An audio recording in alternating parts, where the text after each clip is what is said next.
राज्य में संख्यालघु मान अतर्कित आक्रमण को निंदा करिछि ओडिशा कम्युनिटी माइनॉरिटी फोरम। राज्य में संख्यालघु मान सुरक्षा प्रदान करने फोरम दाबी करिछि। ए परिप्रेक्षी में फोरम पक्षर सोमवार बालेश्वर जिलापाल माध्यम राज्यपाल को दाबीपत्र प्रदान करा जाइछि।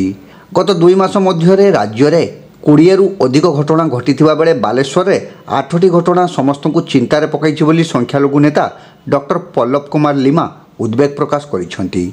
डिसेम्बर 25 तारिख रेमुणा नीलगिरी सीमांत महिला मानू गछरे बांधी माड़ मारिबा सह जोर जबरदस्ती एक धार्मिक स्लोगान दिया कराइबा निंदनीय बोली सेमाने कहिथिले। आगामी दिन में यह उपरे रोक लगेबा आवश्यक बोली सामाजिक कर्मी सैयद सलीम राजा कहिसेंति। नचेत राज्य में भाईचारा संकट मध्यकु चली जिबार संभावना रही बोली से कहिथिले। फोरम अध्यक्ष डी हृदय बसी डांडिया, संख्यालघु नेता डॉक्टर पल्लव कुमार लिमा, समरेश नायक, सैयद सलीम राजा, शेख सबीर अली, शेख अब्दुल इस्राइल, साहेबा अख्तर, अब्दुल कलीम खान, जगन कुमार गिरी प्रमुखों समेत शताधिक संख्यालघु संप्रदायर लोक माने सामिल होइथिले। आमाने ऑल ओडिशा माइनॉरिटी तरफरु आज मेमोरेंडम गवर्नर को देवाई जिलापाल जरिया आमाने एकाठी हेइचु एवं आज आमानकर लक्ष्य थिला क्रिश्चियन कम्युनिटी 5000 लोक माने एकत्रित हो रैली करिकी आमाने आसीबार थिला। किंतु हठात अचानक काली राति रे आमान को पुलिस कर्तृपक्ष आमान को निर्देश देले जे रैली न करिया पाए।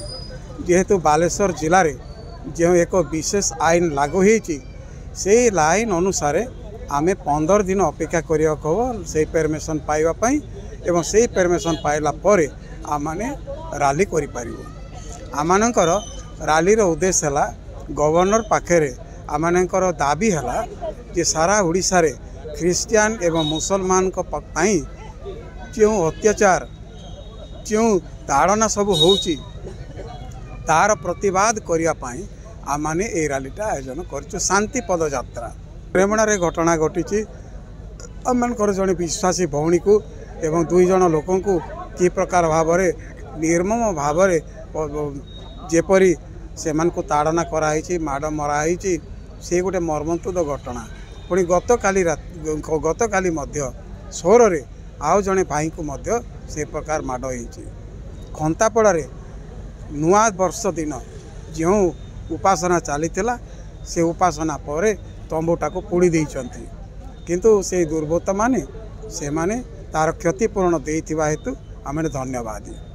विशेषकर वर्तमान जो दाबी आमानकर क्रिश्चियन कम्युनिटी माइनॉरिटी कम्युनिटी सुरक्षा एवं माइनॉरिटी कम्युनिटी जो सबू सुविधा सुजोग सांविधानिक भाव में पाइबा कथा से स्वाधीनता प्रदान करा जाओ। देखो एक्चुअली भारत गोटे शांतिप्रिय देश एवं भाईचारार देश। किछि दिन तो आम देखुचु मणिपुर कलकत्ता ये अशांति होउची से आम विरोध करतलु ओडिशावासी शांति रोते विरोध करते किंतु एबे दुर्भाग्य कथा कि ओडिशा रे भी सेया देखिया आसची। तो आम कलेक्टर को पाखे मेमोरेंडम देवाई आसलु कि जेहेतु ओडिशा गोटे शांत श्रृंखला मेंटेन करवा राष्ट्र एवं रिलीजियस माइनॉरिटी को प्रोटेक्शन मिलवा भी उचित एवं समस्ते शांत श्रृंखला धर्म पालन करंतु कौन अच्छी आउ सेटारे विरोध करी किछि लाभ नहीं। एंड रिसेंटली जो एक्टिविटीज होउची सेही पई आमे बेसिकली कलेक्टर को दाबीपत्र दउछु कि माइनॉरिटी को प्रोटेक्शन मिलवा उचित and Etah United minority form तरफ मेमोरेंडम दिया।